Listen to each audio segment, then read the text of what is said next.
Hello and welcome to The Digital Insight, the technology, procurement and supply chain podcast that delivers valuable C-level perspective into the core issues surrounding business transformation and digital disruption. Each episode will bring you the most inspiring executive insights from those who are leading transformation strategies within the world's biggest and best-known companies. The Digital Insight. Disrupt, transform, evolve. Welcome to The Digital Insight, the official podcast series for CPO strategy and interface magazines. My name is Dale, and today we're continuing our look into the psychology of the subscriber with Bhavesh Vaghela, CEO of Singular Decisions. In this episode, we're focusing on part 2, growth, and how brands can rise to the challenges of a post-pandemic recession and shifting consumer priorities. This episode is part 2 of a 3-part discussion. For part 1, which focuses on acquisition, please check out our previous episodes. So Bhavesh, welcome back. Thank you. It's nice to be back. Now, I'm really looking forward to sort of continuing our discussion. So obviously last time then, as a very quick recap, we focused on part 1 of the psychology of the subscriber report, which looked at acquisition, particularly how OTT TV subscription brands consistently show narcissistic tendencies which erode subscriber trust and ultimately make subscribers disloyal. So today, we're looking at part 2 of that report, which focuses on growth and how brands can rise to the challenges of a post-pandemic recession and shifting consumer priorities. So diving straight in then, it's suggested through the report that consumers are often left feeling powerless and guilty over the costs associated with TV subscription services, which ultimately can fuel brand discontent and disconnection. Now, before we dive a little deeper at that, last time we looked at what it was meant by how brands can act like narcissists. Today, I want to look at how brands can act and be masculine, as a brand operating in the OTT space. What is meant by masculine in that regard? Yeah, it's very interesting next stages of a subscriber journey. As you said, the first one was all about acquisition. This one's about growth, and it's typically that one space. Once you've signed up, it's typically that kind of period within the engagement you have with the service where most operators try not to engage with you a lot. They try and not wake you up as such. But in terms of the masculine and feminine, it's quite interesting. I mean, the first report, we talked about the need for connectedness and need for freedom, right? So those are the kind of 2 traits that all human beings have. Well, actually, masculine and feminine, it's got nothing to do with gender. It's simply, contrasting energies. It's the way, from a psychologist's perspective, you think about your yin and yang. So a kind of masculine is kind of a forward energy, right? So it's all about doing, acting, creating. It gives you that confidence. It's the kind of outside kind of looking confidence that you have. And the feminine energy is more the receptive side. It's all about, receiving, protecting, kind of caring, nurturing, that kind of thing. So when you think about masculine trends or traits versus feminine traits, it's quite interesting to think about it from a point of view of what we've experienced over the last 6 months. Just think about COVID, right? And think about the world leaders.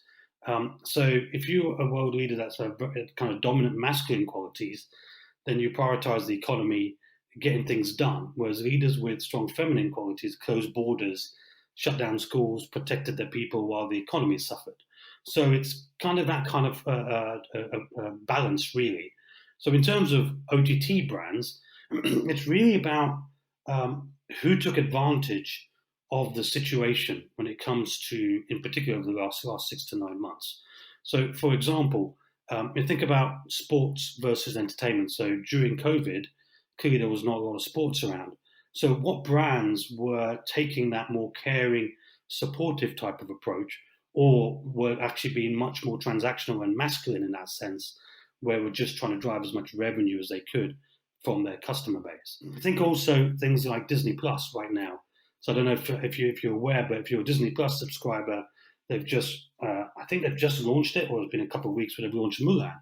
And for Mulan, you have to pay an extra £20 or $19.99 in order to watch that. Now, it's created a bit of a rift between Disney Plus subscribers, and you could argue that's a very masculine tendency or an approach, rather than thinking from a feminine perspective. So that's what it means by taking that kind of masculine approach towards your brand. So looking further then, The report and the findings within the report, unfortunately focus on a little bit the kind of inevitable global recession that's coming as a result of obviously COVID and there's uncertainty about the future. And as you mentioned, Disney Plus, it talks about popular streaming brands such as Disney Plus, such as Amazon and Netflix. Arguably the big names, and Apple TV as well. When someone thinks streaming, you kind of think of those few.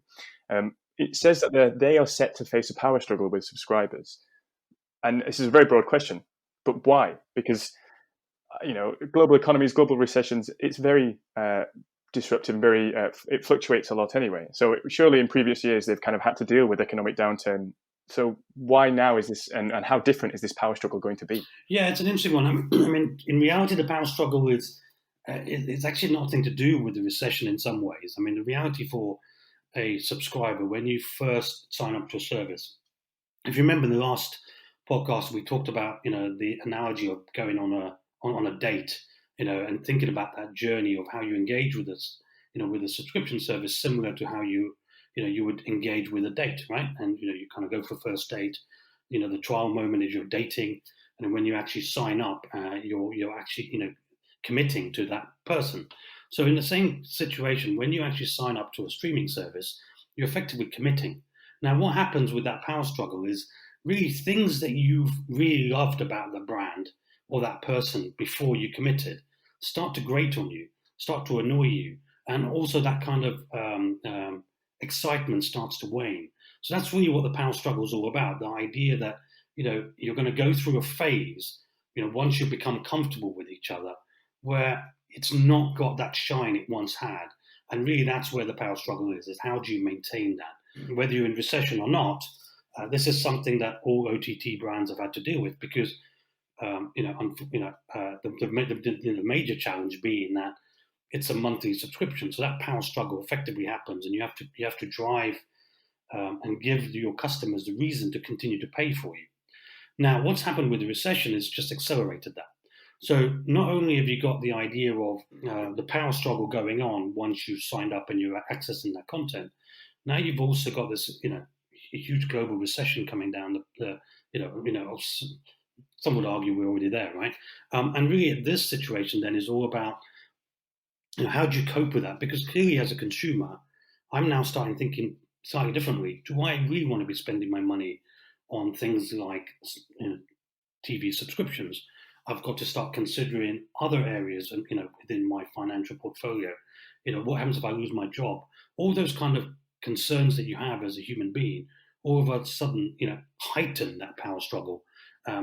As you go along. So that's why we're saying that during the recession period, or during the period that we're entering into, even these powerful brands will have to start thinking about how do they become that one brand that everybody's going to get hold of, regardless of whether there is a recession or not. And that's a challenge for most operators as we move into this kind of very disruptive phase. Yeah, but arguably then that's not a new challenge. Now I know obviously it's a new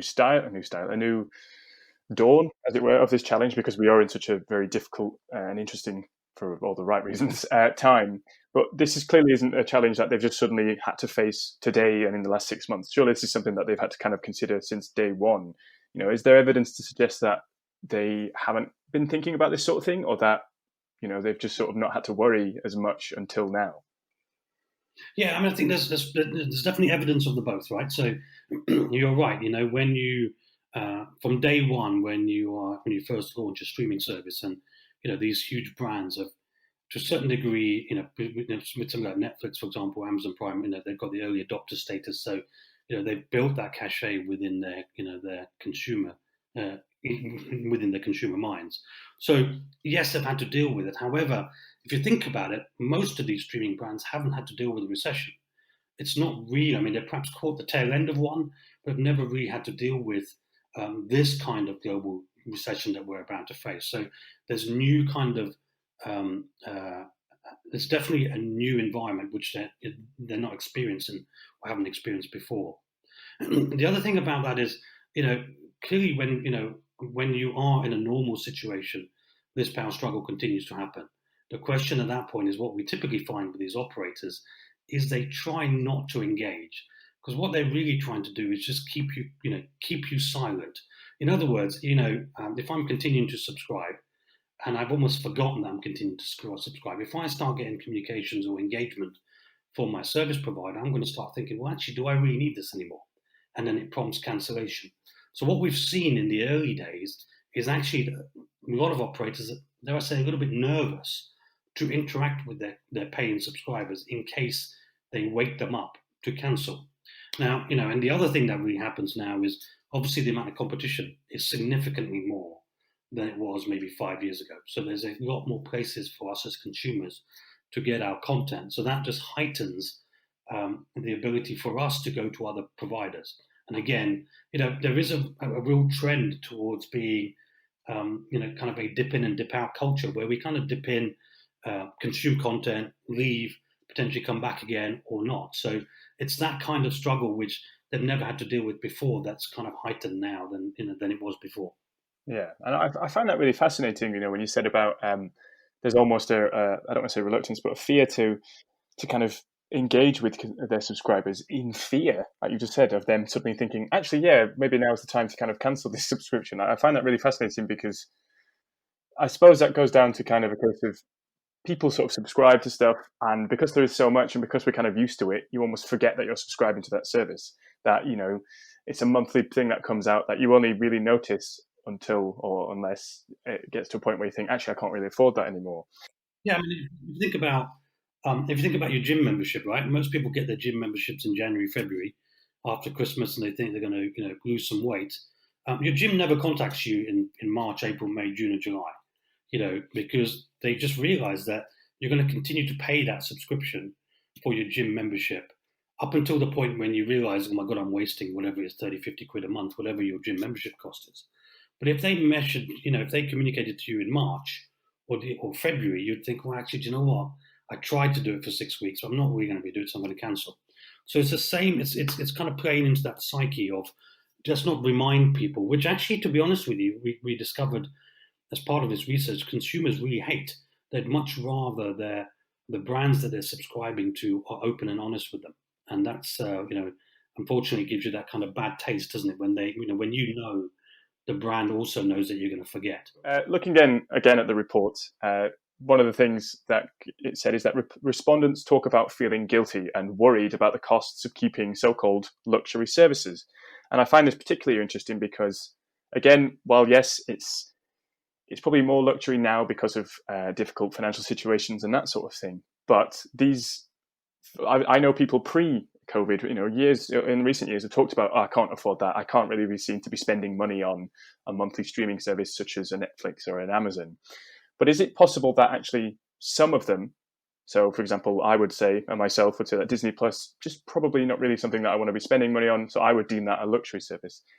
Is it possible that some of them are being seen as more of a luxury than others? And kind of, how could brands even think about overcoming that kind of stigma? Yeah, I mean, you're absolutely right. I think the idea of a luxury service versus a necessity. Prior to the whole pandemic and COVID, that you were starting to see brands moving from being a luxury status to becoming a necessity status. And if you think about the brands that have done that successfully, it's people like Netflix and Amazon Prime. Now, Netflix for one reason, Amazon Prime for another, which is about delivery, right? Plus the other stuff that comes with it. They've done a good job to become the I guess part of your staple brands that you're prepared to subscribe to. Everybody else on top of that is over and above, say, Netflix. It's almost like Maslow's hierarchy, right? We've all seen those kind of memes where the bottom end of Maslow's hierarchy has been replaced with Wi-Fi. I mean, that's kind of become a necessity for everybody.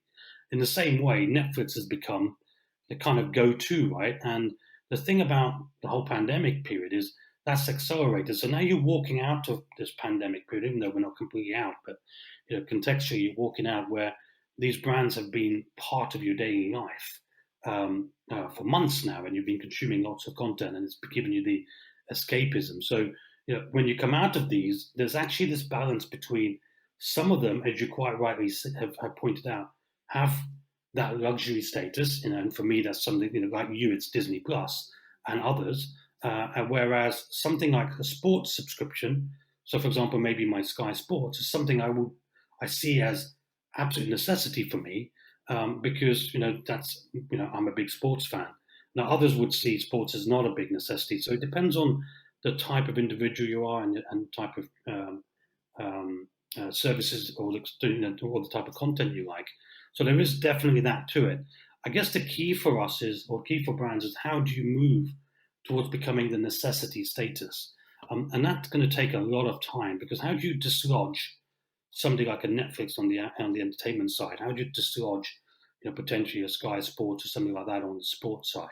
And brands try, and they will continue to try to do that. But the reality is, it's actually not only down to the recession, as you quite rightly pointed out before this. Is the same thing was applying, but I would say it's accelerated. And that's the whole thing about the last 6 months. Everything is sped up much faster than it would have done if you were under normal working conditions. We've already touched upon this next point a little bit, but we're kind of focused on it specifically now. The report talks of the saturation slump, and you said it earlier, where subscribers sort of get to a point where they no longer sort of get the same pleasure from the service. It just doesn't feel like it kind of provides them with what they need anymore, even if nothing has changed. It's just something that happens. Now, I know myself, I've felt this, and I know many others have expressed, this kind of sentiment. But what, simple question or broad question, as it were, what's kind of a reason for this saturation slump? And something that I've heard a lot, and I've found myself agreeing with, is that actually there's just too much choice now. So many people are telling you to watch this, look at this, you should sign up to that and watch this. And it's getting to a point where actually that kind of turns me off of actually wanting to even entertain the idea, because there's just too much choice. Yeah, absolutely. There's definitely too much choice. And, when you think about saturation slump, it's a really interesting idea. It's a really interesting concept. And as you say, we all experience it. So if we take away the pandemic, you go under normal conditions, this applies anyway, right? So I'm watching content, I've signed up to a service, I'm consuming. Now, at that period of time, I'm excited, I'm engaged, and it's seen as a luxury item, right? It's almost a little bit of a guilt that you shouldn't be watching this stuff, but you are watching because potentially you can't afford it, but you're going to do it. It's that idea that I want to continue, to kind of be part of that service. Now, as you move out, it's very similar to what I said right at the start, which was, once you're in a relationship, things start grating for you. So there is things about too much content, and sometimes the whole idea of look at all the vast amount of content I have appeals to you when you first try and sign up to the service. But after a while, it annoys you because you can't find anything you want to watch. I don't know about you, but I go on these streaming services some nights, and I just spend hours just flicking through stuff and never really focusing on one thing to watch. Whereas when I first started, I knew what I wanted to watch. I'll go to my go-to shows. And I think you see a lot more of that. And that is definitely down to having too much choice. There's a whole bunch of articles around the whole idea of paradox of choice. And I certainly would agree with you that having too much choice, not only in streaming services, but content within streaming services, actually works counterintuitively, and it makes you a little bit more annoyed because you can't get yourself hooked into the right piece of content that you're looking for. And, you're absolutely right. And again, I'm in a similar position. I'm sure many people in the same position just find themselves kind of bemoaning at the TV or however they're kind of consuming this content to say, I just don't know what I want to watch. I don't know what I want to do. I don't know what I want to consume. But then I'm always curious. I will sit and kind of moan about that, but then I don't know what the answer is. I don't know what I would want Netflix or Amazon to do to make me get over that. But, what do you think is something that they can start to do or start to consider to just try and overcome that? Because again, as we've mentioned already, and with other challenges, sure, this is something that hasn't just happened overnight. This is something that's happened as the streaming, market has grown and grown and grown pretty rapidly. Yeah, absolutely. The whole notion of trying to keep hold of a customer for a period of time is harder and harder, right, in this current market. We normally, when we're handling and talking to our customers who are streaming brands, it's pretty consistent. Sports is slightly different because sports goes seasonally. So you can imagine a sports subscriber, if they're a Premier League fan, would watch the whole of the Premier League. And then once Premier League finishes, there's churn and you move on until the next season comes on. But in the context of entertainment, you also see that. you see the notion of binge watching and all that that's driven that kind of behavior. But the average length of time for a subscriber in an OTT streaming service, entertainment streaming service, is 3 to 6 months. So the moment you sign up, the clock is ticking. As an operator, you really have to get me as a consumer engaged and interacting with you. Now, what I found really interesting about the research is the notion of these archetypes. So we as human beings have various archetypes that we that we portray depending on where we are and what's happening around us. And I kind of, I'm not a psychologist. I always saw that as a kind of a mood or the type of thing I'm interested in that point in time. So, for example, if you're, if you are, a particular archetype, like, for example, Disney Plus. So, as an adult, I kind of go into my child archetype because I remember watching all these movies in the past, and I actually want my kids to watch it, and I want to have that part of my whole family. But after a while, kind of that becomes a bit saturated, and that kind of childlike archetype moves on. Now, at that point, Disney Plus needs to recognize that me as a consumer, I need to keep me engaged, and maybe I've moved into a different archetype. So, for example, that could be moving into an entrepreneur type of archetype, so showing me how these documentaries, or show me documentaries of how these programs are made. And I found that really fascinating because when I read that from the psychologist in this paper, it instantly put me in the mind of when I watched Disney Plus. Now, I watched Disney Plus and I signed up during the pandemic for only one thing, to watch The Mandalorian. I'm a Star Wars fan, and I really wanted to watch Mandalorian. It's only, whatever it was, 10 episodes, and I signed up to this thing just to watch that. So I watched The Mandalorian, and then I didn't watch anything else. And I kind of started getting a bit annoyed. Why did I sign up? Why did I really spend money on this? But then what I found afterwards is they then created a series of how they made The Mandalorian. And that got me hooked again.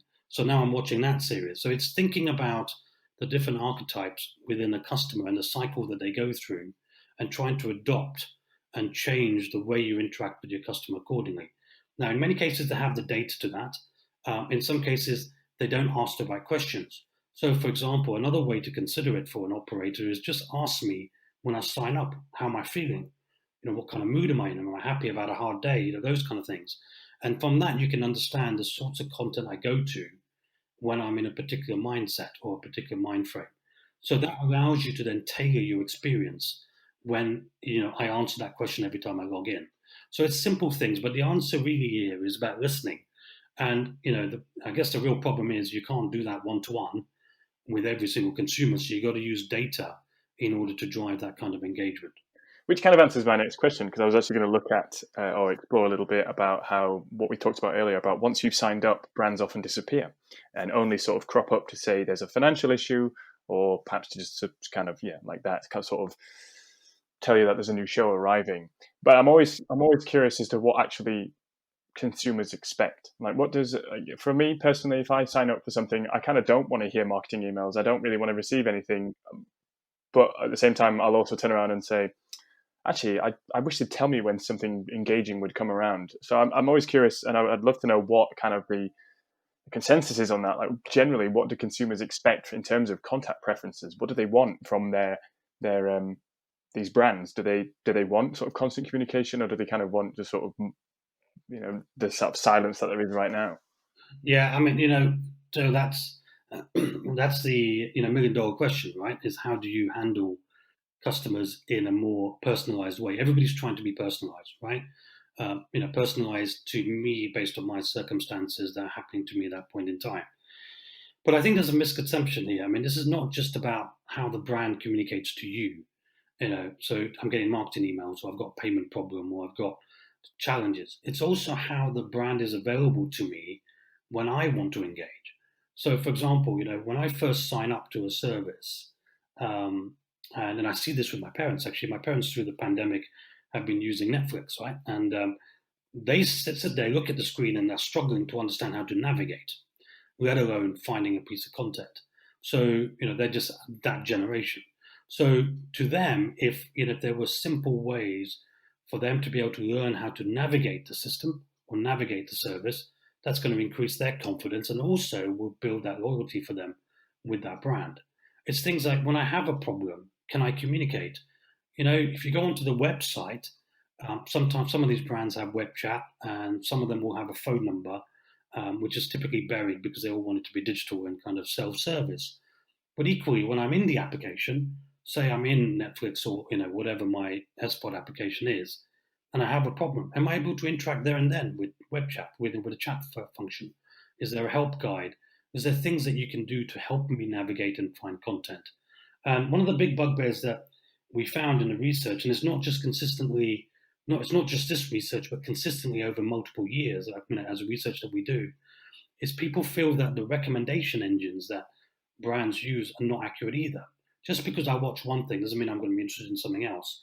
So there's a lot more sophistication to be done in terms of managing that potential recommendation of what you're looking for, which is why we advocate thinking about moods and thinking about how people are feeling, because that varies the type of recommendation you may potentially go after. So I think it's not just about brands communicating with you, and it's you're right. For a consumer, there's almost like a 50-50 split. Some are comfortable with providing you data, others don't want to give you any data, but still everybody wants you to be personalized. So it's very hard for a brand to hit that tone every single time. I think for me, it's really about understanding what your brand stands for. If you have a particular set of values that your brand is known for, then you've got to live by that. And that's not really just only about OTT brands. That's about every single type of service that we either sign up to or buy or purchase. Our bank, or whether it's our retail, all the things that we engage with. We do that because we value that brand in a particular way and the way they handle us. Same thing has to apply here. So overall, for me, it's about interacting with your customer across every different stage of the customer journey and trying to make each of those stages as frictionless as possible. So if you're in the UK, BT, for example, which I think it's a fascinating idea, and I think it's definitely in the right direction. BT have launched a TV service, where me as a consumer, I can go online and I can switch on and off my services myself every single month. So that gives me complete control to do what I want with that service. There's no kind of hard sells, none of that. If month one I want to cancel, if I want to stop Netflix, I can go on and do it. If I want to stop Sky Sports, I can go and do it. And then second month, I can turn it back on again. So that's what I think this is about. This is not about just marketing communications. This is about my whole service. And how do I make it as simple and easy for my customer to interact with me as a brand in the service? And that's where I think a lot of brands fall down, because they think it's just about communicating, or they think it's just about giving me the best quality content in 4K. Actually, I don't really care about 4K. I just want to be able to find the stuff I want to watch, or I want to be able to communicate with you when I have a challenge, or I want to ask a question. Those kind of things are just the basics of customer service that you see in other industries that are just not apparent and available within this kind of OTT landscape. So one thing we talked about earlier, you talked about kind of brands and OTC services becoming necessities, obtaining a somewhat necessity status, particularly during lockdown, as more people obviously are at home, or people are kind of looking to sort of consume more content from the comfort of their own homes. But and forgive that things are changing at the moment, but as we sort of move towards whatever this new norm is going to be, where lockdown has been relaxed in places and sort of people are starting to go outside again and socialize again and consume content more like they used to, what is that doing for sort of this landscape? Because, like say, if they were sort of almost relying on, well, as much as they need to do more, but at a base level, they could rely on the fact that, well, we know people want to consume content, so we kind of are okay to some degree. Now, if people are sort of going out and sort of spending less time sitting at home watching things, what is that going to do for the OTT landscape? And essentially, what has been the last 6 months, is that going to sort of be the kind of mindset that brands have to have moving forward, or is it almost going to get ripped up once more and sort of force a lot of rethinking? Yeah, I actually think in some ways there's going to be a lot of good that comes out of this for consumers, because the climate that we're in right now, it's kind of forcing all types of brands, not just OTT brands, but OTT brands, think about how they engage with customers. How do you actually do this? Because it's not just about content, right? Just think before, It was all about, I'm just going to give you the best content, and I'm going to continue to do that. And that should be enough for you to stay loyal to me. Of course, if I give you the best content, you're going to keep signing up. Well, that's not true.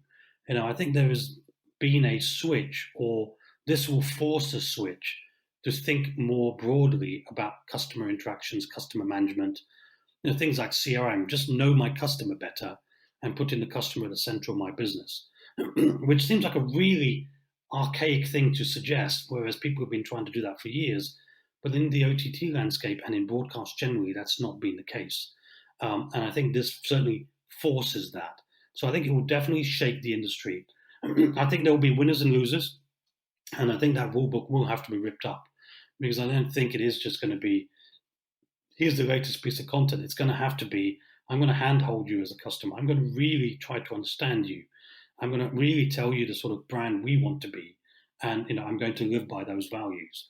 And you would argue that quite a lot don't do that today.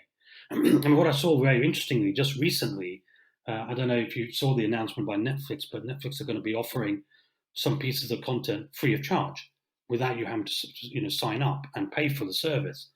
Very interesting, actually, because that is, again, a change of the rule book. They wouldn't necessarily have done that before, but potentially they're doing it now, and you would argue it's part and parcel of the pandemic. And I would argue to a certain degree that's bringing that feminine side out that we talked about earlier on. Now, we all know to a certain degree why they're doing it, because it opens their pool up, it gets people consuming more, and then at the right time they're likely to pay, which is, again, something the psychologists would advocate. Remember we talked about in the first podcast where you sign up for a free trial and as instantly you put in front of you, give me your credit card details. Well, actually, that process with Netflix has kind of removed all of that. It's sign up, watch some of our great shows free of charge, and when you're ready, sign up and you can watch more.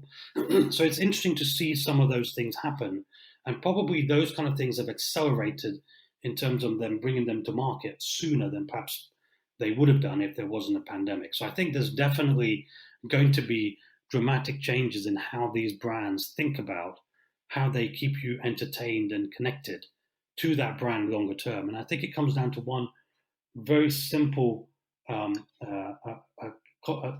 very simple thing they need to do, which is, you've got to start building a brand around your service, not the content. Most are still connected or have a brand associated to their content and not the brand and not the service itself.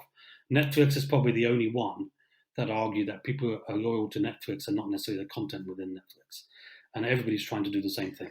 Looking then at two sort of words that I've never really thought about when looking at OTT. Now, I've thought about this in terms of obviously other contracts, for example, a phone contract, but I've never thought about it actually when it comes to a streaming service, looking at upgrading and, of course, downgrading. The report talks about this sort of downgrading as a I don't want to say as a concept, but as a thing.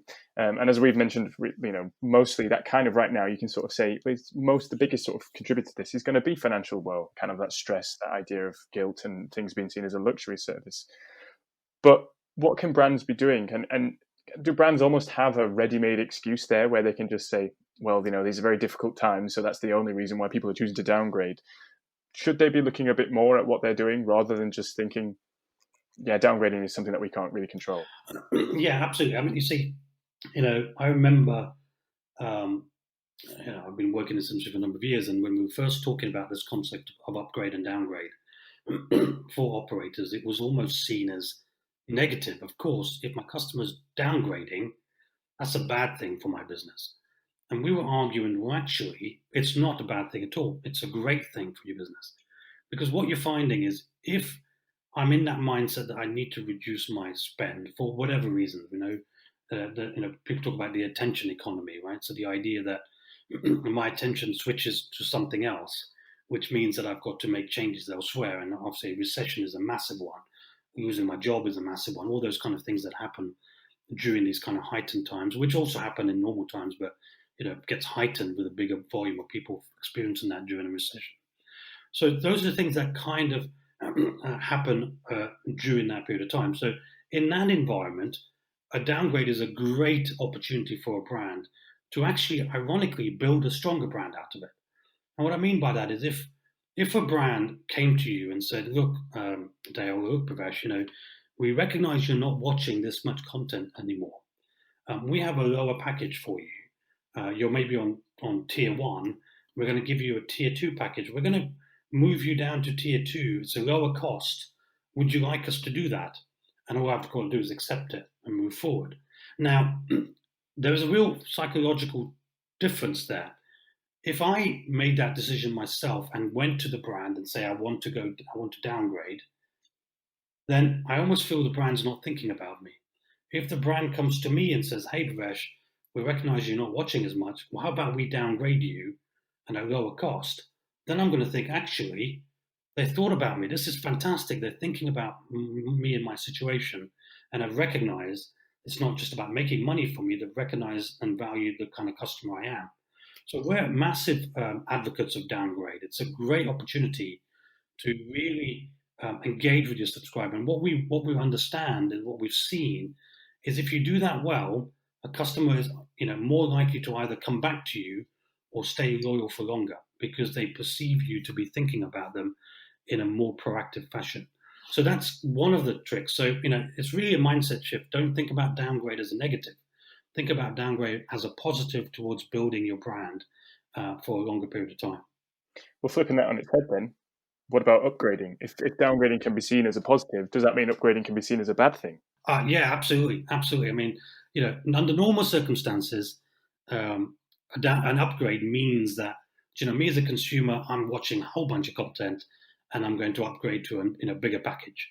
And that's great, right? Those are fantastic emotions, and similar to signing up, you kind of get a release of dopamine, and that's all fantastic, and you're really excited about it, and you move into the upgrade because you want to move to the upgrade, and that's a great place to be. However, it's not always as simple as that. For example, even at a very smallest level, me having to sign up to an upgrade in order to reduce ads on my streaming service is an annoyance. I'm doing it because I don't want ads, and you're forcing me to pay extra for that. What am I actually getting? I'm just getting no ads. There's no real value apart from the no ads piece, which is an important thing for me as a consumer. I talked about Mulan earlier on with Disney Plus. That is a classic case of upgrade where I'm forced to upgrade, although it's a transactional upgrade in this context, but the concept still applies. I'm forced to pay extra to watch that movie, whereas I'm already subscribing. That gives you a little bit of a bitter taste, in your mind and in your mouth about, well, why am I'm already subscribing to Disney Plus. Why are you forcing me to pay £20 on top for Mulan? So in the same way where downgrade can be a huge asset to your brand, if you handle upgrades in an insensitive, dare I say, a masculine transactional fashion, that also drives a negative reaction to your brand and arguably will reduce the customer loyalty over a period of time. And what sort of balancing act is that then? So, we've talked about, the actual positives of downgrading and the negatives of upgrading. How much of that is a balancing act? Because I guess on paper, really, someone would just say, well, clearly we want to upgrade, but also we want people to be upgrading, sorry. But as we just talked about, also downgrading is also a good thing. How can they strike that balance of catering towards the people that they want to upgrade and people who have upgraded, or versus the ones that have downgraded? Like, they can't just sort of focus on one and not the other, if that makes sense. Oh, absolutely. I think it is it is an absolute balancing act, right? And I can go back to my experience, and many years ago when mobile phones were in massive acquisition mode, right? It was just 20 odd years ago, whenever it was. Mobile operators were so happy, and there wasn't a huge amount of challenge for them because people needed mobile phones and they were signing up like crazy. At some point, that became a switch from acquisition to churn. And us as consumers, as we got more and more choice, we were able to switch from one plan to another, and then each operator had multiple plans, and then you came down the whole paradox of choice stuff that we talked about before. But that's all happened in other industries. And the interesting thing about that is the mobile operators themselves, the telcos themselves, started to learn about a couple of things. They started to learn about their customers. In the early days, when you tried to cancel your mobile phone plan, they didn't really know the value you were to them. So they would they would offer you the best thing they could. Then over time, they started to kind of segment customers into value. Well, I've got a low value customer that tends to cancel all the time, so I'm not going to offer him the latest iPhone for him to stay. Now, those are kind of rudimentary kind of segmentation based upon value to you as a brand at that point in time. But I think those concepts still apply in a more slightly sophisticated way now, because you have a lot more data, you have a lot more ability to understand what's happening with your customers as opposed to just purely the monetary element to you. So the balancing act really for any subscription brand is knowing the types of customers that are loyal to me and understanding at what point these customers are likely to leave. So if I've got a base of customers that are incredibly loyal and pay my 70, 80 pounds a month to watch Sky Sports, if one of those decides to leave, then actually I want to do as much as I can to keep them there, to kind of keep them loyal. And in those, I may be proactive in kind of suggesting to them, here's a downgrade for you, Mr. Customer, proactively. Others you may realize are actually the ones that come in, kind of flip in and out. So in those contexts, actually don't offer them anything. Let them leave. Let them come back. So I think this is really about driving down to really understanding your customers, understanding their traits and behaviors, also understanding the valuable customers to you for your brand. And those are the ones that you really have to protect. And that's where upgrade and downgrade can really add value. No, absolutely. And final question then. Obviously, this is part 2 of a 3-part report. Can you give us a bit of our listeners, a bit of I don't want to say a teaser, but a bit of a sort of a clue as to what we can expect in part 3 of the report, and roughly when can we kind of expect that to come out? Yeah, no, absolutely. I mean, the third part is called churn. So when we look at subscription services, Dale, they effectively care about 3 things, right? That's what a subscription service is built on customer acquisition. They're built on ARPU or growth, as they say, and they're built on churn. So how do I stop people from leaving?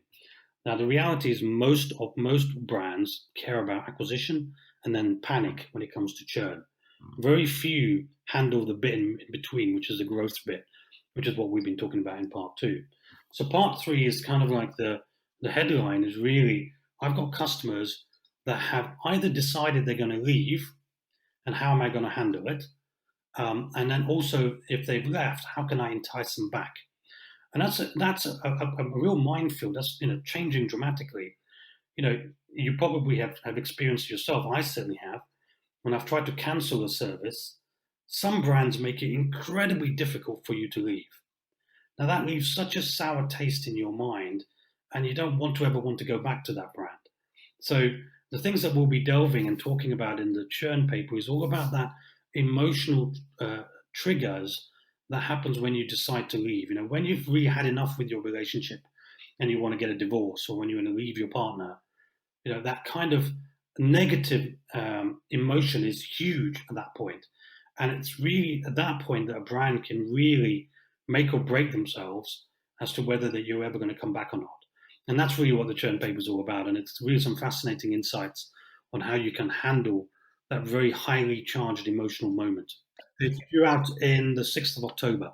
So, that's, we've just launched the upgrade one, the growth one. So the next one's going to be about 6 weeks' time. So just keep your eyes out for that one. No, it sounds fascinating, and I can't wait to jump into that next time. Bhavesh, thanks for coming back, and we'll speak to you next time. Thank you for listening to the Digital Insight Podcast in association with the Interface.net and CPOstrategy.com. The Digital Insight is brought to you by B2E Media Limited. We hope you enjoyed this episode. Please remember to subscribe, rate and review. And don't forget to check out our podcast archive at www.b2e-media.com/The Digital Insight.